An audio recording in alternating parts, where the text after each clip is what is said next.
Welcome to the Dan Casper Show podcast, your chance to catch the full show anytime, anywhere. If you missed it live on the radio, no worries. We've got you covered with all the sports talk, opinions, interviews, and conversations from the show. From the Packers to the Brewers to the biggest stories in sports and around Wisconsin, it's all right here. This is the Dan Casper Show podcast.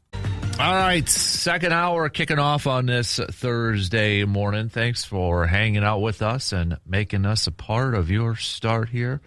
I know last night we had some high school baseball also in action. So some of the teams that captured some regional titles, that includes Baldwin Woodville, Somerset, Fall Creek, Elk Mound, Eau Claire, Emmanuel Lutheran, Loyal, Marathon, just to name a few. We got more action tonight in baseball and softball, so best of luck. We got state track and field coming up. I know we had some golfers advancing to state and teams advancing to state too, so it's been a busy week on the prep scene. The Express falling last night to Madison at Carson Park. They now embark on a 6-game road trip, which starts tonight, taking on Duluth. But, all right, we're going to talk some more Brewers. We'll talk some more Packers. But I do want to touch on a little bit of Bucks chat because, well, we know that deadline's soft deadline is coming up here, right? So we're looking for some sort of news, some sort of rumors, some sort of just something. I think Jim Owczarski, who has covered the Milwaukee Bucks for a while now. We've had him on the program many times, and that reporter, again, for the Milwaukee Journal-Sentinel, but on the Bucks Point Forward podcast, which is a part of the Milwaukee Journal-Sentinel with our friend J.R. Radcliffe. He talked a little bit about, the Giannis trade outlook and such, and I want to play a couple clips here, and, let's just play this clip, audio courtesy from the Point Forward podcast on the Milwaukee Journal-Sentinel. How strongly it seems like the likelihood is up pretty high that he is going to leave, that he is going to be traded. What are you hearing? What are you thinking? Where are we at right now on June 3rd with 3 weeks to go before the draft? Yeah, it's the draft was Jimmy Haslam's unofficial deadline to, make this decision or this move. And it's unofficial because, they don't have to do anything. But it made sense because as Haslam, who just traded his franchise player with his football team for future draft picks, the draft is, if the Bucks are going to do this, they want to get, at least one additional pick in this very strong draft. There's no new news, JR. So as we record this, I think it's important to kind of put out a disclaimer here. I'm not reporting anything, but the quiet is eerie. And what I mean by that is that means something's happening. Ooh, you think so? Okay. Yeah, and that's just informed, that's just being on the beat for 6 years. That's how John Horst operates. Drew Holiday appeared out of thin air. Damian Lillard appeared out of thin air. Trading Giannis Antetokounmpo is not something that is going to be leaked and sort of breadcrumbed out in public. That's just not how this is going. And I think the lack of that news, particularly, look, we've had our conversations about ESPN the last 3 years. I mean, I think particularly the lack of sources and the quiet on that and on a story that's been pursued nationally for so many years, JR, indicates that all of the parties involved have, they've gone omerta, right? Code of silence. And you generally don't do that unless you're trying to get something done. And while John Horst insisted there were two paths here, I don't know how much they explored path number 2, which would be bringing in another superstar mortgaging your draft picks, not only number 10 this year, but through 2033. All right. So, again, that's audio courtesy from the Point Forward podcast. Jim Owczarski, the Bucks beat reporter for the Milwaukee Journal-Sentinel. So the big thing out of that was where he talks about the quietness and how eerie it is and comparing it to, the Drew Holiday and the Damian Lillard stuff. Now, as I think he was kind of referring to, maybe that means there is a trade in the works to trade Giannis to play devil's advocate. Maybe there's also some negotiations with a contract, hopefully, possibly, maybe. I don't know. But your thoughts, Intern Carter, when you heard that? I think it was interesting, like you said, when you said that something's happening. And I am impressed that they've been able to keep it as quiet as they have, because a player like Giannis usually gets leaked out. Mm-hmm. I still think he gets traded. I'm coming around more to the fact that he could stay.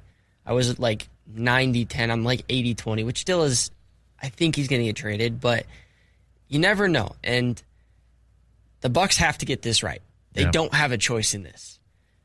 If they get this wrong, not only will Horst be fired, but their future is in a rough spot. So they have to explore every avenue, and I think that's what they're doing right now. And I still would love to have him stay, but I do eventually think he'll get traded. The one team that we've been hearing the most about as a possible partner is the Miami Heat. And also in this podcast, Jim talks about the Heat package that has been reported out there, and we'll hear it again. Here's Jim Owczarski from the Point Forward podcast. Does that sound right? Does it sound too little? Does it sound comparable to what you think the ultimate deal with whichever team it's going to be will look like? Yeah, so it's a couple things there. The Heat thing is real. The Heat offer is real, even though that's out there. Yeah, that's I don't know if the details are all specifically part of it, but yeah, Tyler Hero, strictly for financial reasons, must be involved. Kel'el Ware, I think, has to be involved because you're adding Giannis and moving Bam to center full time, so he's got to go.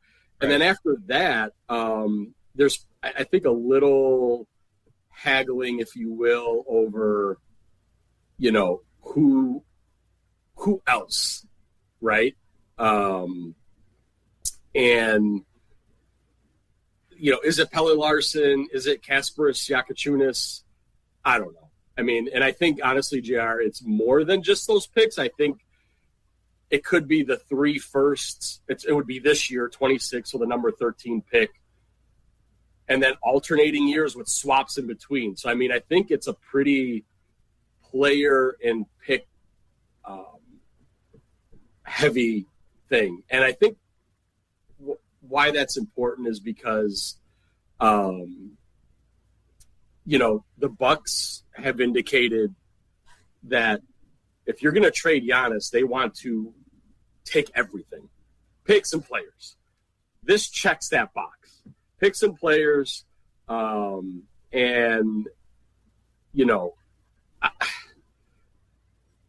it's stuff, right? Like Tyler Hero, one-time All-Star. He's been injured. I mean, look, I don't think Tyler Hero is like the answer as like the best player the Bucks could get for Giannis, but he's the headliner. These other guys, fine, like they're nice. Maybe Kel'el Ware, whether it's a Larsson or Jakučiūnas, could they be something under Taylor Jenkins? Maybe.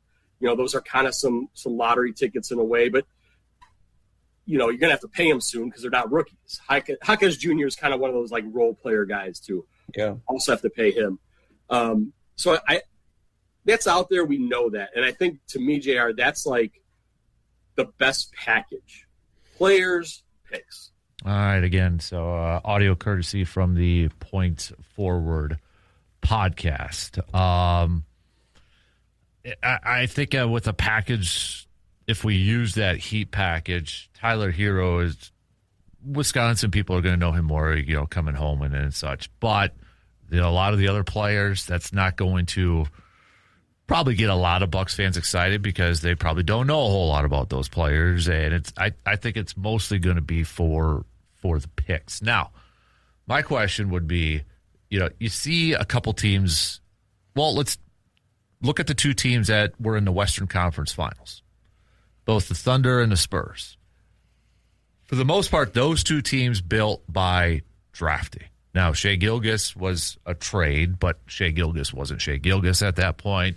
De'Aaron Fox was traded to the Spurs from the Kings, but, Wemby was a pick, Harper's a pick, Castle's a pick. Obviously, the Thunder, we joked, years ago, I was like, man, they're going to have every pick in the first round draft. They kept accumulating picks and picks. Well, now they're in a pretty good spot. They won it last year. They got to the Western Conference Finals, Game 7 again this year. When you see those two teams and how they've built, and it's taken a couple of years, is that the path that you would like to see the Bucks go down and trying to accumulate as many picks as possible? You got to nail them. That's the thing. We don't know if they're going to pan out. It's a huge risk, especially, I think, when it comes to an NBA draft. But is that to me, if you are going to trade Giannis, I would rather try that path and build that way, even if it's going to take a couple of years. I would too. And this draft is deep, so getting 2 picks is going to be nice. But no, you can't trade Giannis for a player of his caliber. Yeah. Because the other team wants what price tag do you put on a guy like Giannis? And the other team wants to keep that guy to pair with Giannis. Mm-hmm. So you're not going to get anybody good for Giannis, and Tyler Hero is going to be, if you trade him to the Heat, going to be the guy.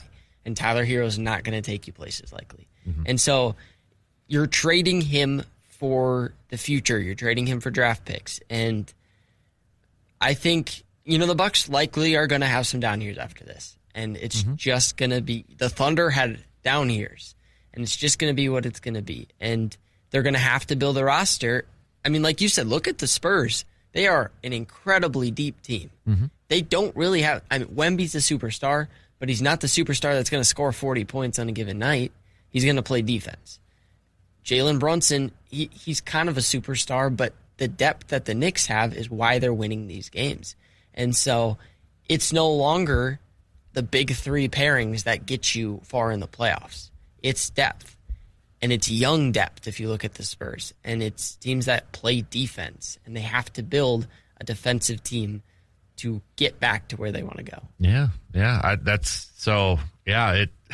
It's quite the different, if the Bucks are still trying to decide on what to do. You got, you mentioned they mentioned the 2 paths. Those are very 2 different paths to go down too. It's not like, what's the Robert Frost poem? I went down 2 paths. I took the one less traveled or whatever. You look at those 2 paths, they're not even close. They're like it's like east-west. One way, all right, Giannis, but then we're mortgaging everything again. Or no Giannis, all right, we're going to stink for a couple of years, but we're going to hope that we get our picks right. The thing that concerns me with that approach is I don't know if Horst is the right GM for that. Mm-hmm. Because I look at the draft history, and I get it. They haven't had high picks and that, but still. I look at the recent draft history of the Bucks, and I don't have a whole lot of confidence there. Mm-hmm. And that's what makes me nervous with that approach. I want that approach if you are going to trade Giannis. I then question, do they have the right scouts, front office staff, whatever, to build that way? I don't know. Mm-hmm. I don't know, and that's what makes me nervous about that. And this is all from a Bucks perspective, but from a Heat perspective, is Bam and Giannis going to win you an NBA Finals championship? Probably not. I don't know why, and they're not great right now, so that's why they do it, but I think that's your best offer right now. I don't want Jaylen Brown. Don't trade him to the Celtics for Jaylen Brown. Go get your picks. Go draft well. Go get young players. Build this team from the ground up defensively, and we'll be back in a couple years. Mm-hmm. Yeah, it's just I really have no idea where it's going, and I want a decision. Mm-hmm. I want a finale to this thing, so we can move on, if you will. Mm-hmm. So, All right, let's take a quick break. Your thoughts, though. All right, from those clips. What are your thoughts? How do you feel on the old Giannis gauge? 0, he's staying. 10, put your life savings. He's gone. Where are you at? 0 to 10. Let's take a quick break. Plenty more to get to. We got to do continue our top 250 countdown. We'll do that coming up here in just a little bit too. So we'll be right back after these few words.